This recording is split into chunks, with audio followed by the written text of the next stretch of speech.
From your favorite source for Chicago White Sox talk, delivering news, interviews, analysis, and more. This is the Sox Machine podcast with your hosts, Jim Margulis and Josh Nelson. Thanks, Rob, and welcome to a new Sox Machine podcast. And for those in the United States, happy Labor Day. I'm your host, Josh Nelson, as it's September 4th, 2023. And boy, speaking of labor, it should be considered work for all White Sox fans watching this team. The first weekend after announcing Chris Getz as the new general manager, the Chicago White Sox laid an absolute egg, getting swept at home by the Detroit Tigers while scoring just 4 runs in 3 games. And that includes a very embarrassing 10-0 loss this past Saturday night when the White Sox only had 4 base hits, all singles of course, and each one was wiped out by a grounded into a double play. History! We've done a few podcasts the last couple of days. There was our reaction to Chris Getz getting promoted. We had Jimmy Pardo stop by to help us laugh, and Jim sat down with Keith Law over the weekend to learn more about Chris Getz. But in this episode, we are going to start with reactions we are seeing from you, our faithful listeners and readers at Sox Machine. Joining me to help is the managing editor of SoxMachine.com. It's Jim Margulis. And Jim, what a weekend for the White Sox. Great culture building from Pedro Grifol and his staff. All of the culture. They already took the weekend off, it seemed. Like they're in the spirit of the holiday, celebrating labor by taking a rest. Oh, except in this case, it was not well deserved.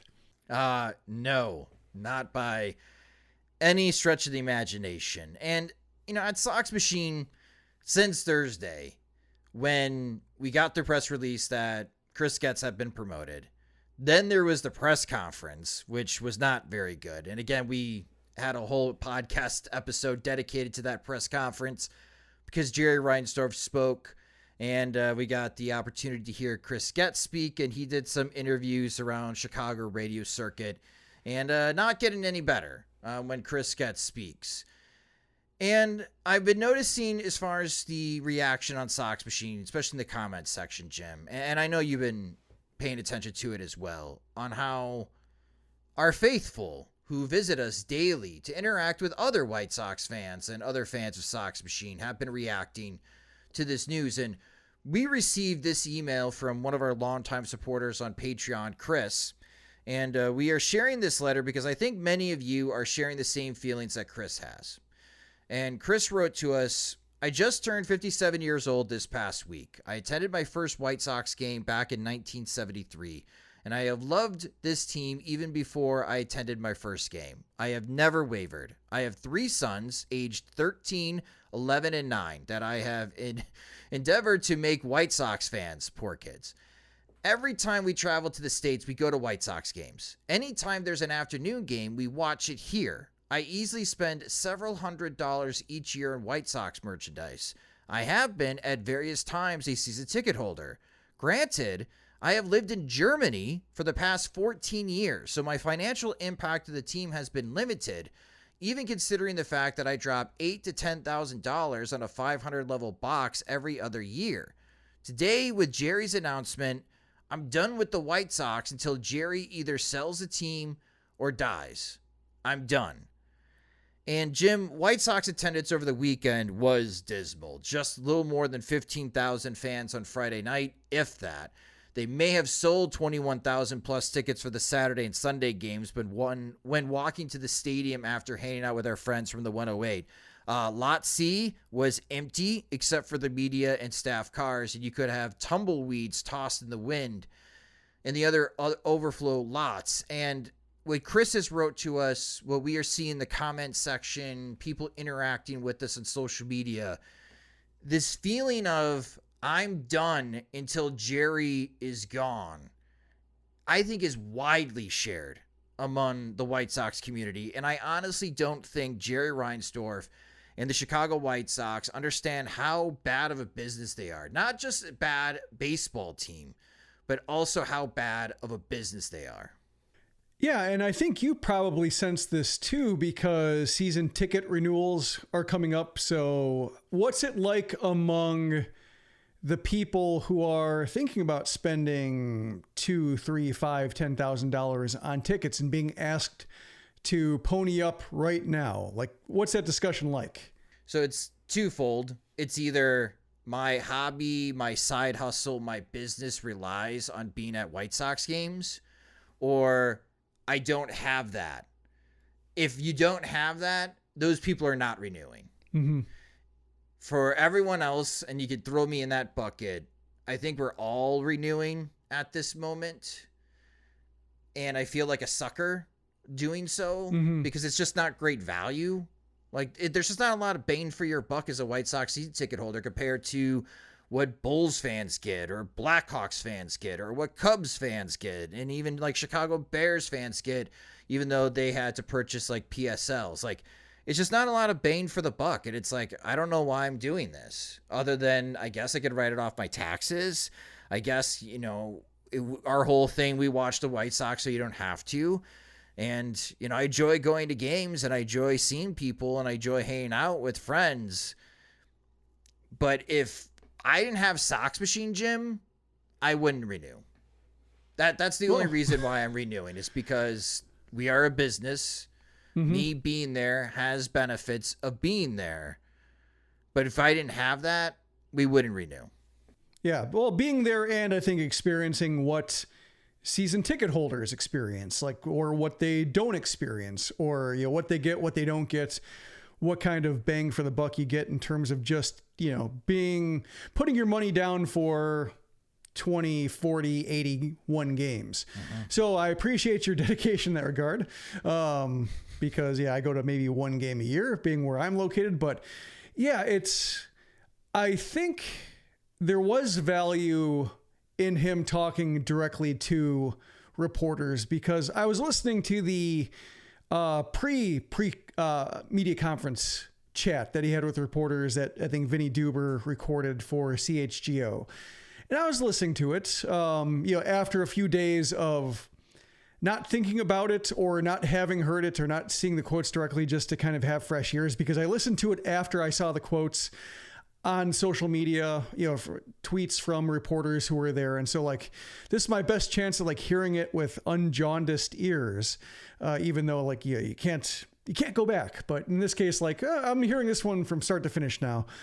And on one hand, you know, you get a sense of the guy and the human behind it, which like is Jerry like sometimes Reinsdorf you're speaking yeah, Jerry about, Reinsdorf. right? Yeah. Okay. Like in terms of like, sometimes relatable, sometimes not. Like in terms of like, you know, him talking about how hard it was to fire Kenny Williams and Rick Hahn and how like he still thought he could put it, you know, they could put it back together, but somebody told him the record is the record. And like him kind of giving into that, like, you know, I wouldn't say like I got choked up or anything, but I could feel like the resonance. Like that's a very human feeling of just, you know, cutting the cord, finally stopping throwing good money after bad and realizing like this is bad for everybody.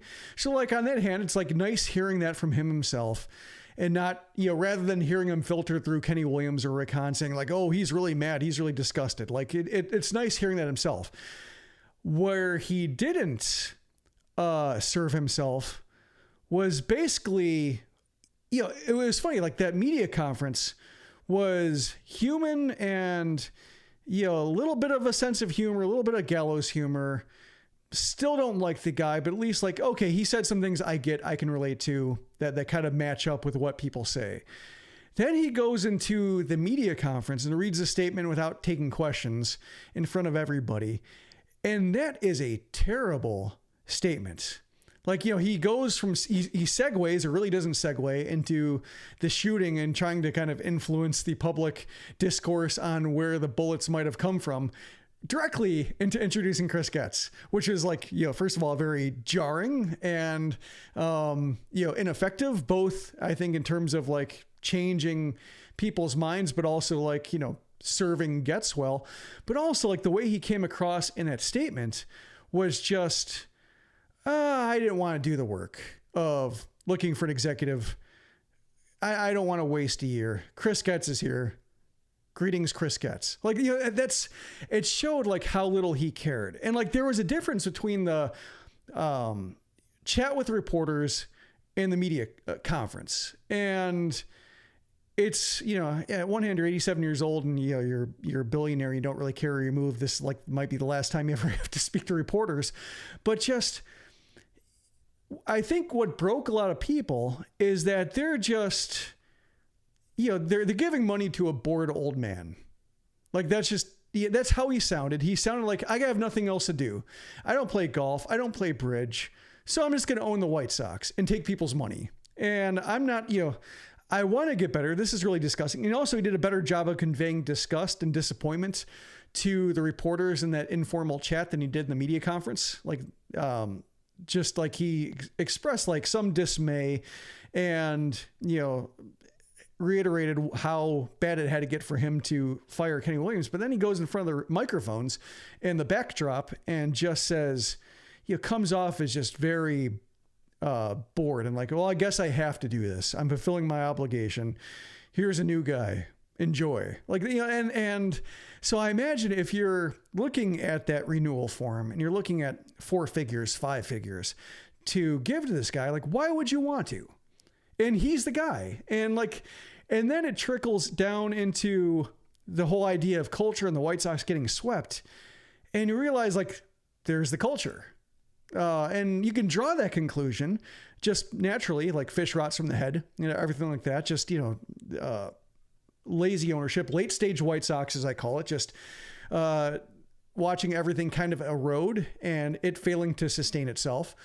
But when you hear just how he didn't look for anybody, you don't know who he talked to. The only person you know he talked to is Tony La Russa, who nobody wants him to deal with. And he also defended La Russa in front of reporters, which read the room, stop it. Why are you doing this? And just no, he doesn't care.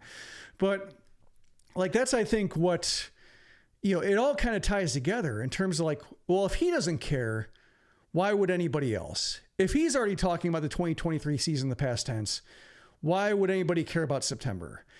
If he's not looking for somebody to really improve his team and just going for the best guy in-house, why is anybody going to pay attention? If they're all collecting checks, why should the players feel especially inspired? So, I mean, that's kind of what it allowed people to just see for themselves and hear for themselves is a guy who just is not active and not invested. He may talk like a fan, and I'm sure he feels bad about how the White Sox have played, but he doesn't feel bad about his own part in the processes and why it went wrong. And if he does feel bad, he did a terrible job of conveying that.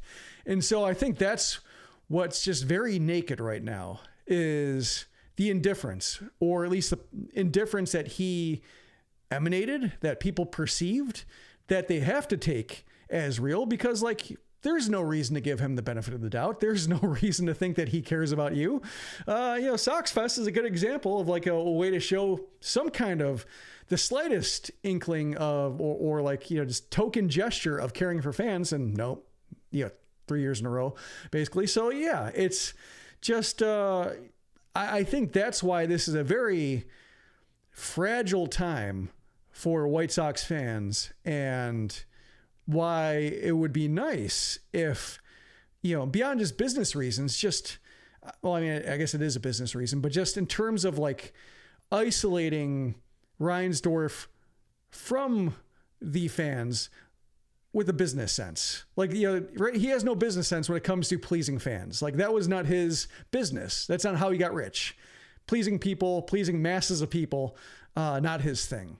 The way Mark Cuban, that's kind of, for example, of a billionaire who's in the entertainment industry and communications, you get a sense that he likes playing to the crowd, even if he's not always great at it. Reinsdorf, that's not really his thing.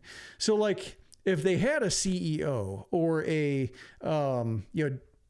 president of baseball operations, or a Kevin Warren type who just, is oversees the business aspects. He hires the president of baseball operations, and it's just and Reinsdorf is just the person who provides the investments.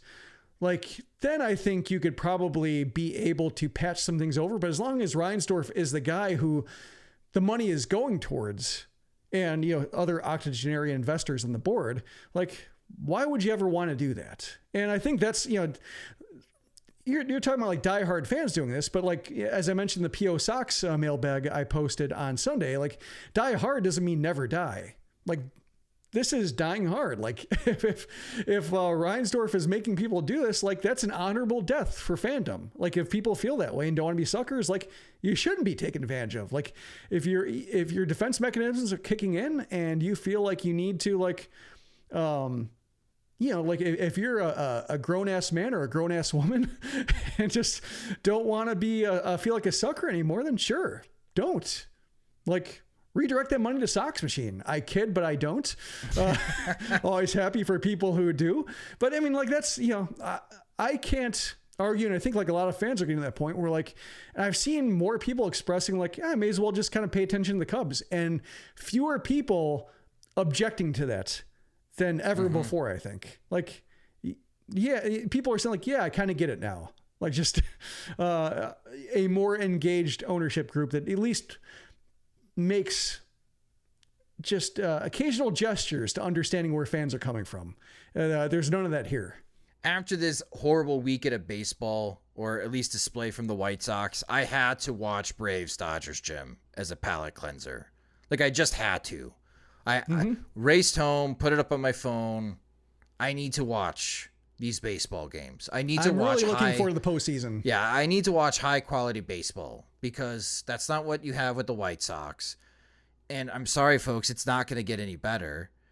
And just from a business perspective, if Jerry sits down with like Brooks Boyer, who's the chief revenue officer for the White Sox, and Brooks tells Jerry, we're going to fall short of last year's attendance by 250,000 fans. Last year, the White Sox averaged more than 24,000 fans per game. Right now, that number has shrunk down to 21,000, and it may shrink even more before the end of this season. That is a pretty significant drop-off, and that's obviously going to impact how much player payroll the White Sox are going to carry into next year.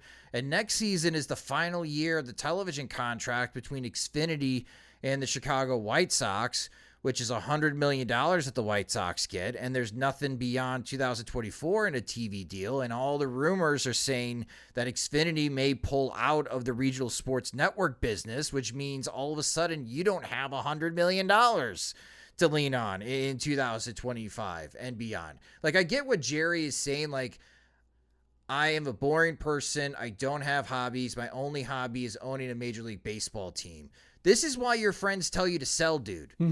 You don't have the energy or the appetite or the attention span to handle all of these business factors. You got a dying fan base right now in enthusiasm, not because of age. They're just not enthused about your product at all, and they're jumping ship to other teams or other sports or other things with their entertainment dollars. Your TV contract is expiring, and you own half of NBC Sports Chicago, by the way. So if you don't have Xfinity support, which owns NBC, I don't know what the hell you do with that regional sports network other than fold it up. He owns a controlling stake in Stadium. Yeah, that's what I was going to say. Is like he looks like he's making the next move, and that, I mean, like it seems like but that's not beneficial yet. Not beneficial yet, but like he was at the forefront of like BAM technologies, like not like understanding it necessarily, but understanding like that's where it was going. So like, I think there are some things that keep him engaged or could keep him engaged, but like the baseball is not one of them. No. And the whole stadium relocation, which he's going to lead talks. Again, what are we talking about here? An 87-year-old man is leading the charge of this baseball franchise at a pretty pivotal time for the franchise. Like, I'm not trying to be ageist here, but as a paying customer, that doesn't give me a whole lot of confidence, especially since it's so unclear on what the contingency plan is if Jerry doesn't wake up tomorrow. And that might be the case because he's 87 years old. Like, what do you do, White Sox? Like, what are we doing here? Why should I keep giving you money for your product? You don't have a contingency plan. Like, yeah, this is just, it's that saying, it's got to get worse before it gets better. And that is exactly where we are at. Like, yes, there is light at the end of the tunnel, but folks, it's not like we're going to be walking through that tunnel. the tunnel is going to crumble on top of all White Sox fans and everyone that covers this damn team. And then it'll just be whoever climbs out of the rock pile and gets to see the light. Like, that's how we're going to get through this. Like, we're not driving to the other end of the tunnel. We're just going to have to get bloody, get messy, climb out of the rock pile, and hope that the grass is greener on the other side. So I appreciate the email that Chris sent to us, and I know so many of you feel the same way. And for those that stick with us still at Sox Machine, we greatly appreciate it. And we do not take advantage of that. And we are very aware of how everyone is kind of tuned out right now when it comes to what the White Sox are doing. And that's why with Chris Getz, no matter what he says publicly or maybe anything that he does, Jim, I don't think it's going to bring any new fans. I don't. So I think he's in a position he could only lose. I don't see a way that Chris Getz can win anyone over. Even after listening to Keith Law's argument, which in that podcast episode, my takeaway is, I understand where you're coming from, Keith. So Chris Getz, he is responsible to make sausage, and he's got the sausage maker, he's got the grinder, and he's got the casings. And you're saying the meat that he's being given is bad.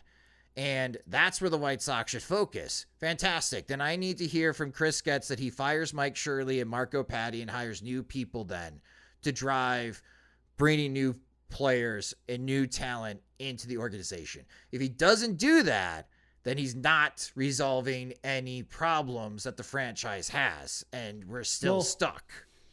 Yeah, I like Mike Shirley. Marco Patti, I think, is the guy I'm looking at going into this offseason. Is just the old Cuban strategy is not working. Watching Oscar Colas, flounder around in right field. It's just like, Yolbert Sanchez not doing anything, Jorge Vera not doing anything, selling excess money because you can't use it anywhere. Like, it is I'm wondering if Marco Patti is going to be one to go. And like Mike Shirley, I think, has done an okay job, but we'll see, because Keith alluded to like Jacob Gonzalez being a safe pick, and Shirley hadn't made safe picks in the first round. So I am curious. And how that came to be. Yeah. How that came to be. Yeah. I think with Getz, like listening to Keith talk, and to me, I think he probably has a skill set in terms of like being personal, being curious, having a little bit of a player background, like not entirely different from Chris Young, who is right now doing the job with the Rangers. And it's just a matter of like his environment. He's a product of the Royals and the White Sox. The thing that scared me, as I mentioned in the Keith Law podcast, is like Reinsdorf saying that Getz was doing what he wanted a farm director to do, and lose. How he's teaching them to play. And like, have you watched your young players play? No. Like, Colas in right field, Lenine Sosa not knowing what to do with the ball when he gets it on cut. Like, they're playing, like the young players are playing terribly right now. And I just wonder, like, is Getz good at telling Reinsdorf what he wants to hear? He might be. And that's, yeah. And like same thing with Pedro Grifol. You're spending his suspension game in the owner's suite. Like, is he Jim Boylan good at kissing up and, telling Reinsdorf what he wants to hear? And that's all you have to do to get 6 years of shots for a Jerry Reinsdorf team. Unless you have like Michael Reinsdorf or somebody saying like, this is really bad. I don't care what you think of Boylan. He's terrible. I'm curious about that because, listening to the CHGO recording of the pre-conference session, like he brought up David Eckstein and just like how he thought Getz was doing a great job of teaching players how to win. Like, no, he's not. Or like, facts not in evidence. He might be saying he is, and that's great. That's very smart. But yeah, I just have a sense that Getz, his primary skill before entering the position is just being good at tailoring his message for his audience, at least upwards. Same thing like Grifol. Grifol probably great at talking to Jerry Reinsdorf, terrible at talking to the fans. Getz, great at talking to Jerry Reinsdorf, terrible at talking to the fans, partially because he can't smear Rick Hahn and Kenny Williams. So when I give him benefit of the doubt, it's that like knowing that he's not going to like light the previous administration on fire, but also he was very much part of it. Yeah, but when you can't talk to fans, that's when we get emails from Chris. We get the comments on Sox Machine. Yeah. That's when people on social media have the same feeling. And that's when all of a sudden as a business, you're looking around and being like, our season ticket renewal rate is horrible. Yeah. And that's why we have 15,000 people coming on a Friday night. We're not even competing with football. There's no football. We got 15,000. Perfect night, right? 75 degrees or something like that. Yeah. And, him saying, Reinsdorf saying that they didn't have a year to spare. It's like, yes, he did. Maybe you don't, but in terms of like watching. Right. You don't, Jerry, but yes, your watching organization like Tigers fans with a unimpressive Detroit team that just swept the White Sox to really cement where the White Sox are in the baseball world. But like, nobody is taken by this White Sox team, but they're happy that Al Avila is out. They're happy that Scott Harris is in. Mm-hmm. They're not, believing him blindly, but they're just giving him time to work, time to try to trade some guys, time to try to develop some guys, et cetera. And like, so everybody's like taking a step back and saying, we're just going to enjoy a summer of baseball, not get too invested in wins and losses, enjoy like Spencer Torkelson getting better and like Kerry Carpenter looking like somebody, but, shrug at, whatever positions aren't going well. Like, I think if they got rid of Kenny Williams and Rick Hahn and brought in somebody like that, fans have been happy to take 2024 off mentally and just treat it as like, I'm going to go to a few games, check in here and there, not sweat the losses, but understand that Rick and Kenny are gone and something might change after 2024. But because he can't, or one, he, for some reason, believes that a new GM needs a year and can't do anything within a year that's meaningful in terms of improving the team. And because Getz is around, like that's the thought process. But yeah, it's a blown opportunity just to let fans recharge. And instead their batteries are shot and they're out until wins happen. And we saw Rick Hahn try to get by on that. Like, we just have to wait till our record is better for fans to really buy into it. And then the record didn't get better. And then he got mad. One thing about the White Sox before we move on and talk about what else has happened in Major League Baseball, because I still love baseball and there's some really fascinating storylines that are going on. Pedro Grifol is the worst manager of my lifetime of the Chicago White Sox. He has clinched it after this weekend. Benching Corey Lee for not running out a pop-up because he lost it in the lights, had no idea where it was, and he felt like it was behind him in foul territory because he wants to set a precedent or standard of hard play on the field and hustling after I have been watching Tim Anderson and Eloy Jimenez dog it on every ground ball that they hit. But no, we got to set an example of the rookie. Okay, Pedro. And by the way, Pedro, nobody is playing hard for you. There is very little effort on the field with my eye test sitting out there watching you guys Friday and Saturday. No one is playing smart. No one's playing hard for you. You are not getting through these players. Blah, blah, blah. Culture this, culture that. Your culture is horrible because you are a horrible manager. And we're going to have to put up with this for another year. And he has officially clinched it for me, Jim. Worst White Sox manager of my fandom. He surpasses Robin Ventura. Congratulations, Pedro Grifol. Yeah, I wasn't old enough to process Terry Bevington the way I process Pedro Grifol and Tony La Russa the second time and Robin Ventura, etc. So I can't place Terry Bevington in the proper context. I was playing baseball during the summer at the time. I wasn't watching every White Sox game. So I can't, I'm sure I know Jimmy Pardo would speak of Bevington that way, but in terms of, and other people may be free to, disagree or inform us of what it was like following it on a daily basis. But he is definitely just unpleasant. And there's an unearned arrogance underneath everything Especially now that he's got the vote of confidence and saying like, well, I wasn't worried about my job. Like, you should have been. You should have been terrified for your job. 31 games below 500. How could you not be worried? Yeah, it's just, there's that.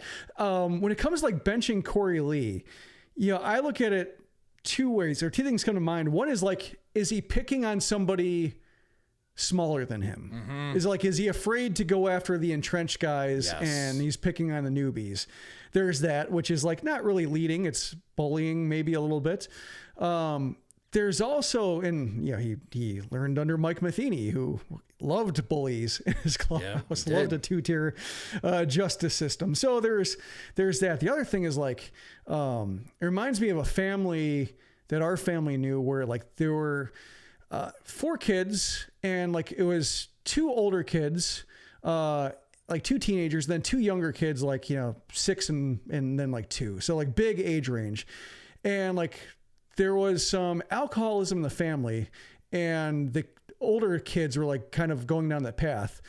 And the younger kids were like, just young kids, toddlers, etc., innocent, pure. And so like, instead of like realizing, oh, our family has a problem and we need to address this fully, they basically just walled off the younger kids from the older kids and just said like, well, we don't want the older kids to affect the way our younger kids are being raised. So we're not really going to have them interact. We're going to have them move out as quickly as possible so we can raise our young kids to be unfettered and untouched by the influence. And just like, that's kind of what it reminded me of. Like I'm putting my managing attention on Corey Lee and Lenine Sosa and Oscar Colas, who he's been riding all year. Like I'm not going to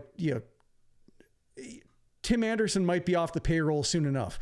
The guys that just traded are out. Like Lance Lynn is out. Joe Kelly is out. Like the bad influences or people who might be bad influences, we got rid of them. So now I'm going to manage the young kids. And as far as the older guys, whenever they leave the house, will be relieved. And the cycle will repeat. So it's just those are the two things, and it's both are dark, but Lee thing was inexcusable, except that Javier Baez did the same thing. Like he hit a ball to the right side and he just lost track of it. And it was a 6 o'clock start. It is like a weird dusk sky that Steve Stone likes to talk about, like that, those late afternoon, early evening starts. Sometimes the lights don't take over and you can't see what happens. So like seeing Baez do the same thing on a ball to the right side where he looked up and it was a chopper to Andrew Vaughn and he couldn't locate it until Vaughn was jogging to first base. Like, then it was like, oh yeah, maybe he didn't see it. Maybe it's truly weird lights on that side, especially if you hit the ball weird. So like,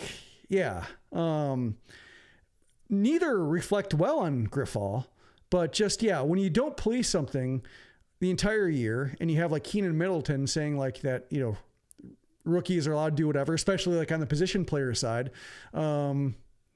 It does, like, he's not managing everybody. He's managing who he feels he can manage.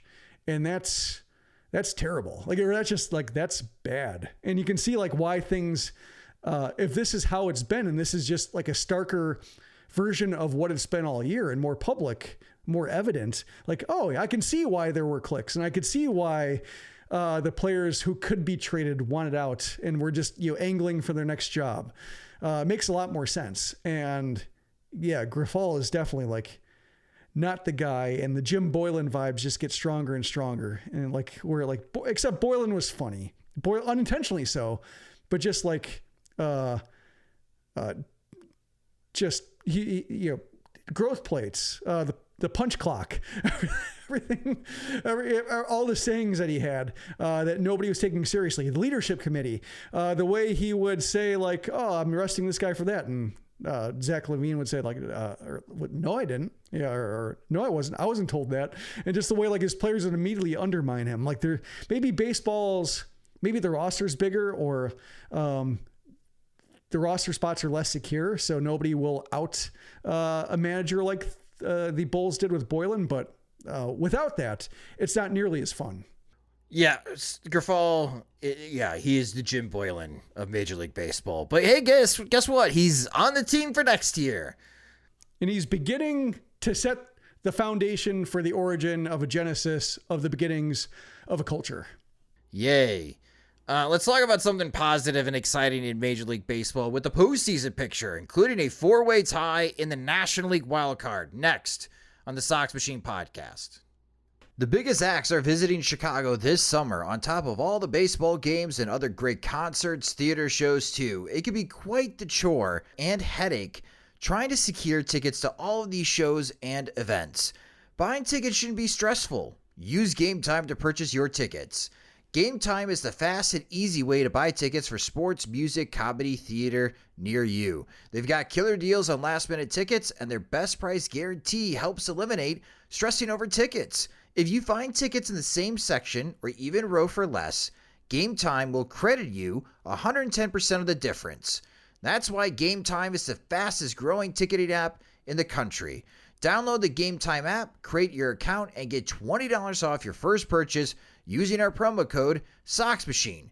Terms and conditions apply. Again, create an account and use our promo code Sox Machine for $20 off your first ticket purchase. Game Time. Last minute tickets, lowest prices, guaranteed. There's no I in team, but there is one in Indeed, and that's the hiring platform that you need to build yours. When you're hiring, you need Indeed. Instead of spending hours on multiple job sites searching for candidates with the right skills, Indeed's a powerful hiring platform that can help you do it all. One of the things I love about Indeed is that it makes hiring all in one place so easy because Indeed does the hard work for you. They show you the candidates whose resumes on Indeed fit your description immediately after you post so you can hire faster. Join more than 3 million businesses worldwide that use Indeed to hire great talent fast. Start hiring now with a $75 sponsored job credit to upgrade your job post at Indeed.com/Blue Wire Sports. Offer good for a limited time. Claim your $75 credit now at Indeed.com/Blue Wire Sports. That's Indeed.com/Blue Wire Sports, and support the show by saying that you heard it on this podcast. Indeed.com/Blue Wire Sports. Terms and conditions apply. Need to hire? You need Indeed. Welcome back to the Sox Machine podcast. The Chicago White Sox are in Kansas City this week. They'll play at 1:10 p.m. Central Time on Monday because the Kansas City Chiefs home opener against the Detroit Lions is now on Thursday night to kick off the 2023-2024 NFL season. Who is pitching for the White Sox this week? Who cares? Now let's take a look at the Major League Baseball playoff picture, including a wild race in the National League. And just looking at the National League wild card. So the Philadelphia Phillies are the number 4 seed, and they got a buffer here. They're 75-61. The 5th seed right now is the Chicago Cubs. They're 73-64.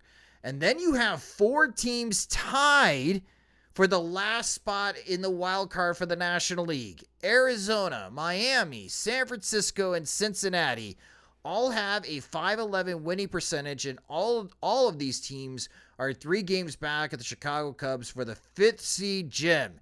Wow. We are entering the final month of the season here, and the way that the National League has been played out, this is exciting. This is what keeps attention for many fan bases, and with the expanded postseason, with the balanced schedule, this is an example where you could point to and say, yes, your guys' thinking in the commissioner's office is working out here if this keeps up for the final 3-4 weeks of the Major League Baseball season, if it remains a tight race all the way through the end of September.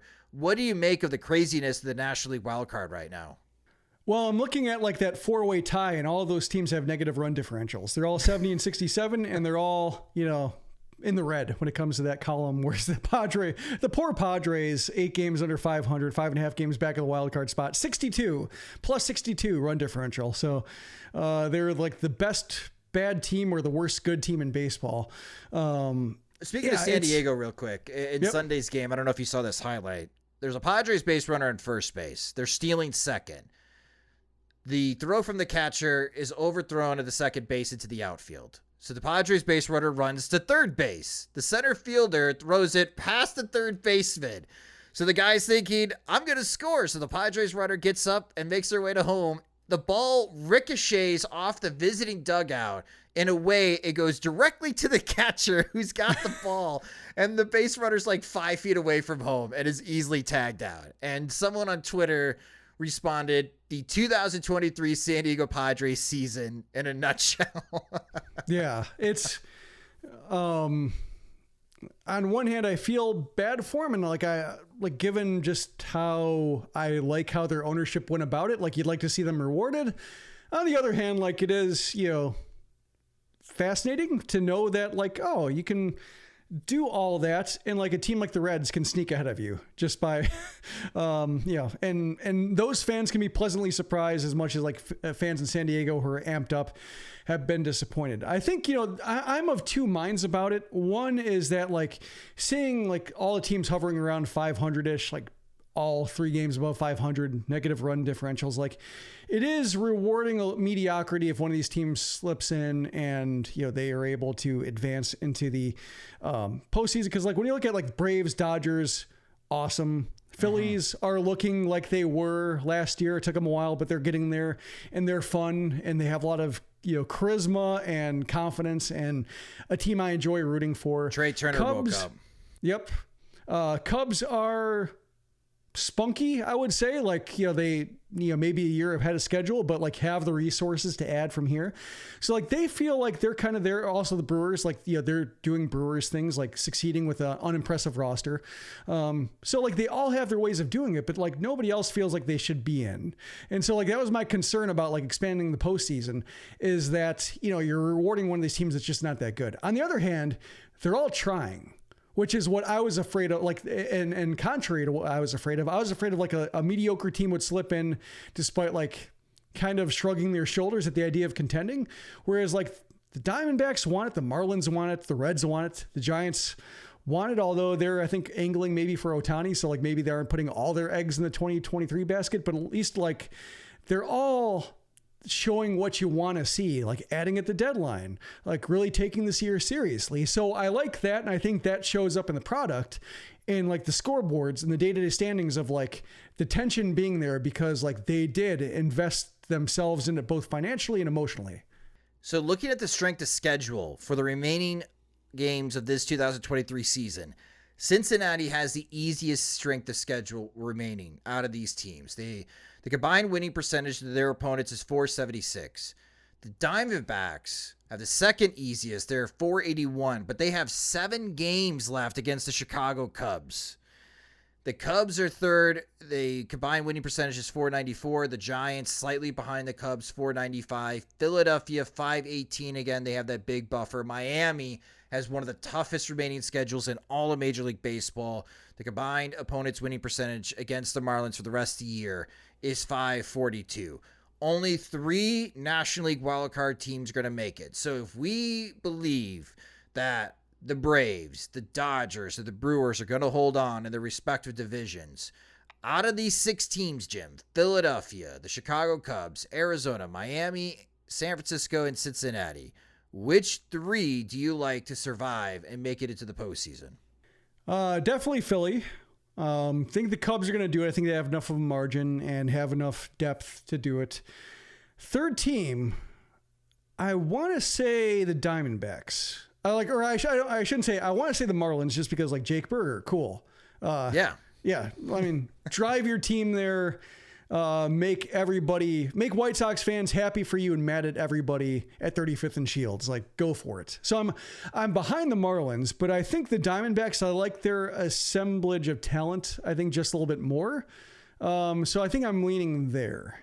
I agree with you, but those 7 games against the Cubs, it could go either way. If they almost split 3-4, 4-3, then it doesn't really make up a whole lot of ground. But if the Diamondbacks win 5 out of 7 against the Cubs, then that puts some pressure on the Cubs to survive.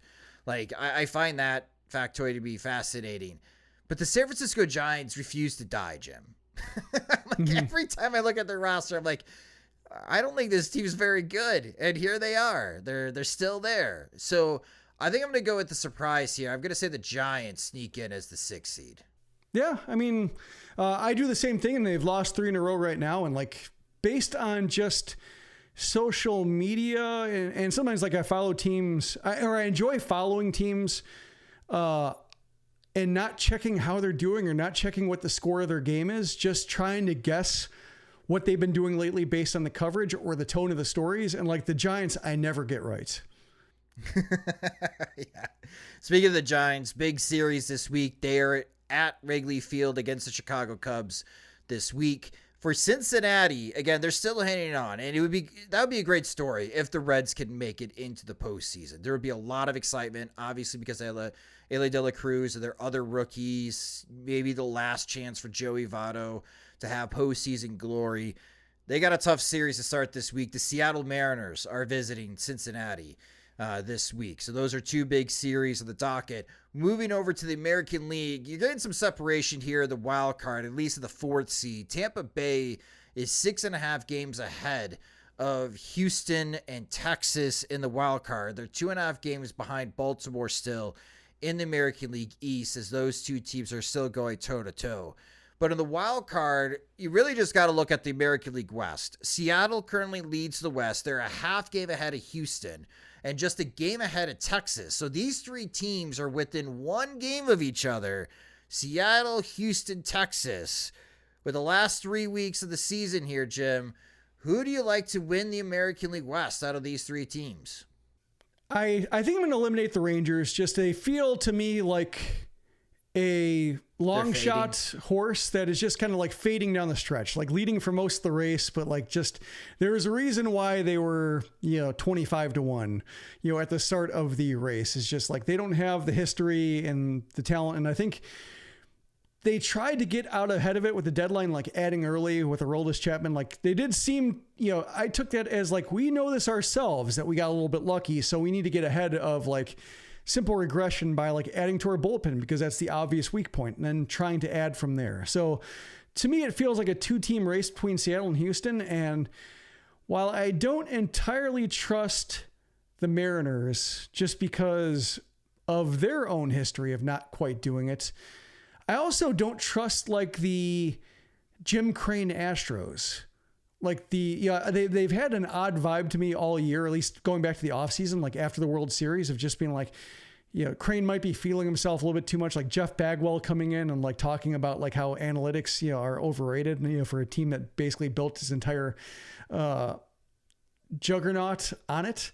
Like it just, they felt a little bit off. Like I trust the name brand more than I do the Mariners, but going off vibes, and I think like the Mariners like might have gotten their bad baseball out earlier in the year, and like this is maybe more who they're supposed to be going forward, that like I think I'm gonna reluctantly put my support behind them in terms of like thinking they can do it versus just wanting them to do it.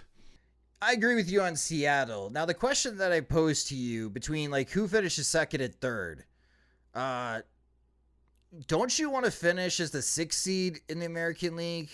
Because you go to Minnesota. You get to face the Twins rather than go to Tampa or Baltimore and whoever loses the American League East. Like I'd rather be the 6th seed than the 5th seed in the American League. Now you got to be careful here. Because Toronto is lurking. They're a game and a half back of Texas, and 2 games back of Houston in the American League wild card. And I want to get to Toronto in a moment here. But between Houston and Texas, like if we think you're going to finish second or third, don't you want to finish in third and as the 6th seed in the American League? Yeah, I think it's a fine consolation prize. Yeah. Like it's, what you want. And like when you're talking about like the idea of like mediocrity and such, like the expanded postseason rewarding it, like that's not the case in the American League. Like all 3 wildcard teams are good. The AL Central is letting everybody down. But the wild card though is a godsend to like if you want to watch good baseball and want to try to filter the Twins out or at least dilute their presence, or an AL Central team's presence as much as possible, because I'm not entirely counting out Cleveland yet. Like they have some games with the Twins, and the Twins haven't been able to separate them. Yeah. So just like, having seen like the Twins just fail to separate time and time again, like I want to see them do it before I automatically, consider them postseason bound. But in any event, whether it's Cleveland or Minnesota, like just all of these, going even to Toronto, like Boston's not bad. The Yankees are getting maybe to 500 again, so maybe they won't break that streak after all, finding that second win. But like there are good teams here. And so I'm glad that, the AL Central won't, it represents less the postseason than it did when it was a 4-team setup and a 5-team setup. So I'm a fan of that. As for Toronto, I think that's why you just have to focus on the division if you're in the AL West, just because Toronto, I think, keeps you honest. I had Toronto going to the World Series. I thought last year might have been like their, learning how to win year and learning just what it takes and such. But maybe it's a roster thing. Maybe the roster fit too much, although they did try to augment that by getting a better defensive outfield, and that's not quite clicking. But I think they're at least good enough to be I'm looking at them versus the National League wildcard teams, and I like them better than every other NL wildcard team except for Philadelphia. I consider the Blue Jays on par with Philly. But right now they're on the outside looking in, and they're one hot week away from being that third wildcard team. So as much as it makes sense for the Astros or the Rangers, the Mariners, whoever to line it up to be that last seed, just Toronto is just too strong of a bubble team to really think about gaming the system like that. I think it's going to take 90 wins. In the American League, if you want to get one of these wild card spots, it's going to take at least 90 wins to get it. Which is awesome. That's what you want. Right. Whereas in the National League, 83, 84 wins, 84, 78 might be your 6th seed, where 90 and 72 is your 6th seed in the American League. Very top heavy in the American League. And then there's the American League Central, which the Twins and Guardians have a 3-game series to start this week. Yeah, it's the entire reason for the White Sox existence right now. It's amazing how often Reinsdorf and Getz have gone back to that well, whether it's before the press conference, during the press conference, even Getz's appearances on radio and TV booths after the press conference, just keep leaning on the mediocrity of the AL Central being the reason why they can contend. They don't have any reasons themselves. They can't answer why we might be a good team, which is what you want to hear. That's what's, I think, very concerning about following the White Sox. I guess to tie it back to the top is they're not talking about how are we going to be a good team? How are we going to be a great team? They're talking about how can we be the best team in a terrible division, which doesn't get you anywhere, as most postseasons inform you about how Minnesota keeps losing and how the Guardians had that 1 year, but otherwise have been disappointments. How the White Sox were one and done the 2 years that they got in. That's most of the time, you can tell the difference between great and okay, even if it is a 5-game sample. And good and great, harder to tell. Philly was a good team. The Braves were a great team last year. The Dodgers were a great team. But good beat great. In this case, I think the AL Central is just okay at best, and okay tends to get filtered out pretty quickly. Yeah, looking at the remaining schedule, Cleveland's got 4 games left against Baltimore, 3 against the Texas Rangers, 3 against the San Francisco Giants, and a 2-game rival series against Cincinnati. This 3-game series against the Minnesota Twins is their last series against the Twins for this season. So it's going to be hard for them to make up 5 games. They do have a series left against Kansas City, Detroit, and they got a 4-game series against the Angels.